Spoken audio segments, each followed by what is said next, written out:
नमस्कार, किस्सा यूपी का देख रहे हैं आप और मैं आपके साथ प्रिया बिस्ट। संभल के शाही जामा मस्जिद में रविवार 24 नवंबर को दूसरी बार टीम सर्वे करने पहुंची, लेकिन सर्वे से पहले ही हिंसा भड़क गई। हिंसा में 5 लोगों की मौत हुई, जबकि कई अधिकारियों के साथ पुलिस के जवान घायल हो गए। हालांकि हिंसा के अगले दिन इलाके में कई घरों पर ताले नजर आए। स्थानीय लोगों के घर छोड़कर जाने के पीछे 2 वजह मानी जा रही है। पहली वजह, इलाके में रहने वाले लोगों के दिलों में डर बना हुआ है, कहीं दोबारा से हिंसा ना भड़क जाए। तो दूसरा, जिन उपद्रवियों ने जमकर उत्पात मचाया, कहीं उनका लोकल लोगों से कोई कनेक्शन तो नहीं है। इसी के साथ अब शाही जामा मस्जिद के सदर यानी कि अध्यक्ष जफर अली को पुलिस ने हिरासत में लिया है। इसके अलावा संभल के सपा सांसद जियाउर रहमान बर्क और विधायक नवाब इकबाल के बेटे को भी के खिलाफ उपद्रव की साजिश रचने का मुकदमा दर्ज हुआ है। आज इसी बवाल पर चर्चा करेंगे और चर्चा के लिए मेरे साथ स्टूडियो में मौजूद है कैपिटल टीवी के एग्जीक्यूटिव एडिटर राजीव जी। सर, बहुत बहुत स्वागत है आपका। धन्यवाद। घरों में ताले किस ओर इशारा कर रहे हैं सर? घरों में ताला लटकना ही चाहिए। इन लोगों को तो उसके आसपास के एरिया से भाग जाना चाहिए, भगाने की कोशिश करनी चाहिए, क्योंकि जो संभल में हिंसा हुई उसका मोडस ऑपरेंडी वही है जो हर जगह पर ये मुसलमान करते हैं।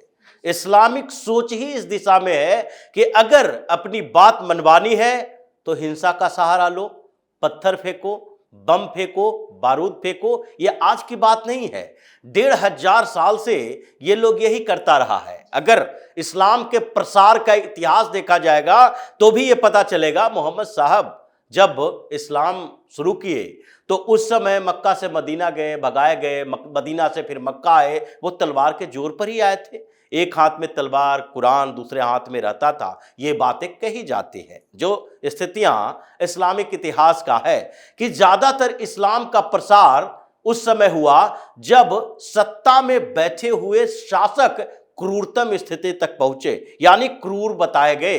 वो जहां पर आक्रमण करते थे वहां उन लोगों को इस्लाम कबूल करने के लिए मजबूर करता था। अब जो स्थितियां बदली, मतलब मिडेवल पीरियड से धीरे धीरे बदलाव महसूस हुआ। बदलाव होते हुए आधुनिक काल की तरफ बढ़े, शस्त्र अस्त्र बदल चुके थे और उसमें ये मुस्लिम पिछड़ गए टेक्नोलॉजी के मामले में और क्रिश्चियन थोड़ा सा आगे बढ़ गया। इसलिए जो आधुनिक काल कहा जाता है, सामान्य तरीके से आधुनिकता की परिभाषा अलग अलग हो सकती है, जिसमें क्रिश्चियनों का डोमिनेंस जब हुआ तो उसके बाद इन लोगों ने इस्लाम के उस प्रसार को रोक दिया, लेकिन क्रिश्चियनिटी का प्रसार करते रहे। उसके तरीके थोड़े बदल गए। वो जबरदस्ती के बदले प्रलोभन ज्यादा देने लगा। डॉलर के माध्यम से इन लोगों ने क्रिश्चियनिटी का प्रसार किया। हिंदुस्तान में भी यही है, लेकिन ये दिमाग, मानसिकता जो इस्लाम की रही है वो इसी ओर इशारा करता है कि अगर अपनी बात मनवानी है तो ताकत का इस्तेमाल करना पड़ेगा। इसके लिए लोकतंत्र कोई बात नहीं है, सिस्टम पर भरोसा नहीं है। किसी देश में रहेंगे, उस देश की व्यवस्था पर इन लोगों को भरोसा नहीं है कि उस देश में रह रहे हैं तो उस देश की मिट्टी से प्यार है, यह भी नहीं कहा जा सकता। इनके लिए इस्लामिक ब्रदरहुड यानी पूरे दुनिया का मुसलमान एक है, यही अवधारणा रहती है। इसी सोच के साथ ये लोग आगे बढ़ता है और जहां पर वो रह रहा है वहां इस्लामिक शासन स्थापित करने के लिए एन केन प्रकारेन किसी तरीके से उपाय करेगा, पैतरे करेगा और उसी दिशा में काम करेगा। ये पूरी दुनिया में दिख रहा है। जहां पर इस्लामिक स्टेट है, यानी कि जहां इस्लामिक शासन है, जो पूरे मुसलमानों का देश है, वहां पर भी यह संघर्ष इसलिए करेगा क्योंकि कट्टर इस्लामिक शासन चाहिए। शरिया कानून लागू क्यों नहीं हो रहा है, इसका उदाहरण है सीरिया में भी ये लोग यही कर रहा है। सीरिया में कोई हिंदुओं से, ईसाइयों से झगड़ा नहीं हो रहा, बल्कि वो एक दूसरे से लड़ रहे हैं। क्यों? क्योंकि वो कहता है कि बिल्कुल हम शरिया कानून लागू करेंगे, एक एक शब्द उसका कानून होना चाहिए, यहां लागू होना चाहिए। मॉडरेट शासन नहीं चाहिए। ये उस जगह पर चुप रहता है, शांत रहता है, जहां पर इसको पिटाई चुराई ठुकाई करके इसके पूरी व्यवस्था पर कब्जा करके लोकतंत्र खत्म करके एक शासन व्यवस्था ऐसी हो जिसके एक इशारे पर इन लोगों की हेकड़ी निकाली जाए, जैसे सऊदी अरब जैसे देश में जहां पर शेखों का शासन है, चाहे यूएई हो, सऊदी अरब हो, जिन जगहों पर लोकतंत्र नहीं है इस्लामिक स्टेट में, वहां पर ये लोग सीधे साधे तरीके से रहते हैं क्योंकि इनकी बात नहीं सुनी जाएगी। उसके पास संसाधन है, हथियार है, पैसा है, सत्ता है, और वो सिर्फ इस्लाम के नाम पर इस्लामिक स्टेट के साथ, इस्लामिक देशों के साथ संपर्क नहीं रखता। सऊदी अरब के पूरे डिफेंस सिस्टम पर अमेरिका का अधिकार रहता है। अमेरिका से उसने उधार लिए, हम पैसा देंगे, तुम यहां का डिफेंस सिस्टम संभालो, सुरक्षा की व्यवस्था संभालो, हथियार दो हमें। इसलिए इन लोगों की स्थिति यह है, ये काम करने का तरीका, सोचने का तरीका यही है, और ये तरीका बदलने के लिए जरूरी है कि कठोर कार्रवाई की जाए। इसकी मानसिकता तभी बदलेगी जैसे संभल में हुआ। संभल में अदालत का फैसला आया, अदालत के फैसले, ये मजिस्ट्रेट कोर्ट का फैसला कि सर्वे कर लो, सर्वे करके पता कर लो कि ये जामा मस्जिद कभी मंदिर हुआ करता था। अगर ये लोगों का डर है, डर इसलिए है क्योंकि हिंदुस्तान के अंदर जितनी भी बड़ी मस्जिदें हैं वो सब किसी न किसी मंदिर को तोड़कर बनाया गया है, उसके अवशेष पर है। अब डर है तो फिर तुम डर के लिए ये लड़ाई झगड़ा करके हिंदुस्तान में नहीं जीत सकते। ये हिंदुस्तान है, ये हिंदुओं का स्थान है, हिंदुओं का देश है। यहां पर अगर तुम ताकत के बदौलत चाहोगे कि हम व्यवस्था को झुका दें, सरकार को झुका दें, तो यह संभव नहीं है। इसलिए संभल में अगर मजिस्ट्रेट कोर्ट का आदेश आया, उस आदेश के बाद सर्वे की टीम गई, एक दिन से टीम गई, दूसरे दिन फिर टीम गई। अगर इन लोगों को पहले दिन भी पता होता कि अचानक से औचक निरीक्षण होने वाला है, ये उसी दिन दंगा कर देता। दूसरे दिन इन लोगों को पता था कि अब सर्वेक्षण होने वाला है, सर्वेक्षण होगा तो कुछ रिपोर्ट आएंगे, और रिपोर्ट आएंगे तो ये पता चलेगा यहां पर भी कोई मंदिर था। और ऐसे में ये क्या करेगा, ऐसे में उस रिपोर्ट के आने से पहले ही बवाल खड़ा करो, परेशानियां पैदा करो ताकि सर्वे रुक जाए। ये इन लोगों के मोडस ऑपरेंडी रहा है, काम करने का तरीका। ये हर जगह यही दिखता है। जहां पर इन लोगों को लगेगा कि हम कानूनी लड़ाई हार जाएंगे, वहां हिंसक हो जाएगा। जहां इन लोगों को लगेगा कि कानूनी लड़ाई जीतने की संभावना है, वहां पर ये शांति से बीच का रास्ता अपनाएगा। इन लोगों ने क्या किया, सुप्रीम कोर्ट में जाकर ये बुलडोजर एक्शन के खिलाफ जमीयत उलेमा हिंद वालों ने याचिका दायर की। क्यों दायर की? तुम अगर इतने ही ताकतवर हो, तुम्हारे हाथों में ताकत है, अगर पत्थर उठा सकते हो, अगर गोली बंदूक उठा सकते हो, तलवार उठा सकते हो, अगर हत्या कर सकते हो, तो इसके लिए जब बुलडोजर लेकर योगी की पुलिस जाती है तो उसी समय रोकने की हिम्मत करो।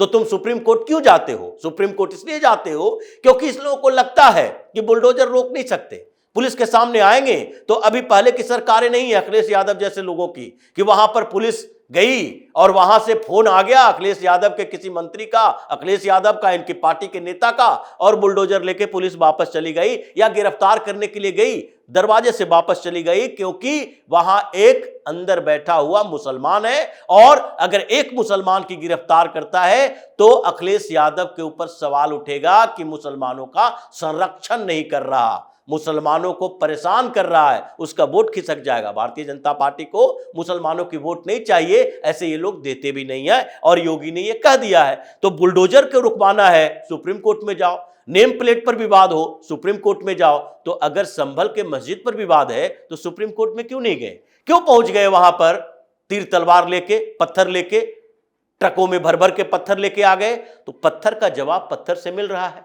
2700 से ज्यादा FIR, जो लोग इसमें शामिल हैं उसको एक एक कर चुन चुन कर पकड़ा जा रहा है। गिरफ्तारियां भी 20-25 लोगों की हुई है, और उसके साथ ये बर्क जो कि जहर उगलता है, अब ये इसका नंबर आया हुआ है। ये बहुत समय से ये जहर उगल रहा था, अलग अलग तरीके से ये बात करता था मुसलमानों के लिए। मुसलमान यहां पर सड़कों पर उतर गए तो सरकार को संभालना मुश्किल हो जाएगा। सड़क पर उतरो, सड़क पर ही नहीं, जहां उतरना है जहां उतर लो, क्योंकि पहले की व्यवस्थाएं ऐसी नहीं थी। पहले तुम्हारी मानसिकता को लोग समझ नहीं पाता था। ये 2-4% सोफिस्टिकेटेड मुस्लिम जो कि बाहर निकलता है मुस्कुराते हुए, सफेद दाढ़ी और सफेद टोपी पर, और वो बाहर निकलकर गंगा जमुनी संस्कृति की बात कर करके हिंदुओं को भ्रमित कर दिया। और कुछ जयचंद हिंदुओं में जो था द्रोही, जिसको हिंदू द्रोही कहा जा सकता है, वो सब इसके इशारे पर हिंदुओं को क्या बोला, गंगा जमनी संस्कृति यहां होने चाहिए, हिंदू मुस्लिम भाईचारा होनी चाहिए, और उस भाईचारा के नाम पर हिंदुओं को दबाए रखा। अब हिंदू जाग गया, अब लगने लगा कि नहीं नहीं, सेकुलरिज्म का बोझ हमारे कंधों पर डाल के इन लोगों ने क्या सोचना शुरू कर दिया है, इन लोगों ने अपना वर्चस्व बनाना शुरू कर दिया है। और इस बात को लेकर परेशानियां जब पैदा हुई, जब हिंदू इकट्ठा होने लगा, तो इन लोगों को तकलीफ लगने लगी, और तकलीफ लगी है तो सामने आया है।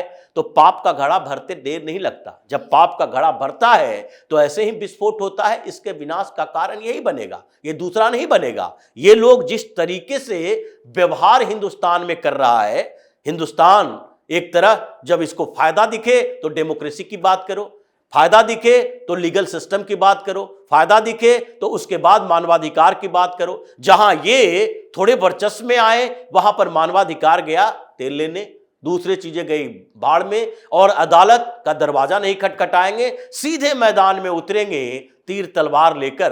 तो फिर सीधे मुकाबला में सीधे ही होता है। योगी की पुलिस यहां है, और यहां पर तुम्हारे ये मनमर्जी वर्चस्व की लड़ाई नहीं चलेगी। सरकार भी, शासन भी और हिंदू भी जाग रहा है। ये तीनों मिलकर जिस तरीके से ये पूरी मुस्लिम गैंग को, मौलाना गैंग को, ये पूरा का पूरा इनके वर्चस्व को चुनौती दी है, खौफ इसके अंदर है। अब खौफ इस बात के लिए है, हमने तो कर दिया, अब आगे क्या होगा। मुजफ्फरनगर में भी किया था, आगे क्या हुआ, गोधरा में भी किया था, आगे क्या हुआ, मुंबई में भी किया था, उसके बाद क्या हुआ। अब ये लोग देख रहा है पुरानी चीजें कि जो हुआ था उसकी प्रतिक्रिया जब होगी तो उसके बाद हमारे रहने के लिए जगह नहीं बचेगी। अब बहराइच की तरह यहां, जैसे बहराइच में खाली कर कर के घर जा रहा था, अब संभल भी खाली होगा। इन जगहों पर जो 40% 50% मुस्लिम आबादी है और इस्लामिक किलेबंदी बना के रखे हुए है, वो सारे इस्लामिक किले ध्वस्त होंगे, और बर्क अखिलेश यादव जैसे लोगों का भी इलाज होगा, जैसे योगी ने अनाउंस किया है। शासन साथ है और हिंदू अब सोया हुआ नहीं है, तो इन लोगों को अब छोड़ा नहीं जाएगा। धन्यवाद से समझाने के लिए। धन्यवाद। तो शाही मस्जिद के सर्वे को लेकर भड़की हिंसा ने पूरे क्षेत्र को हिलाकर रख दिया। फिलहाल पुलिस जिन घरों पर ताले जड़े हुए हैं, उन घरों की लिस्ट तैयार कर रही है। साथ ही साथ पूरे इलाके का इंटरनेट बंद कर दिया गया है और चप्पे चप्पे पर पुलिस तैनात है। पूरे इलाके में पेट्रोलिंग की जा रही है। अभी तक कई लोगों को हिरासत में लिया गया है। पुलिस की टीम सोशल मीडिया पर भी नजर रखे हुए है, जिससे कि कोई भड़काऊ पोस्ट या वीडियो सामने आए तो तुरंत उसे हटाया जा सके। किस्सा यूपी का में फिलहाल के लिए इतना ही। बाकी तमाम खबरों के लिए देखते रहिए कैपिटल टीवी उत्तर प्रदेश। नमस्कार।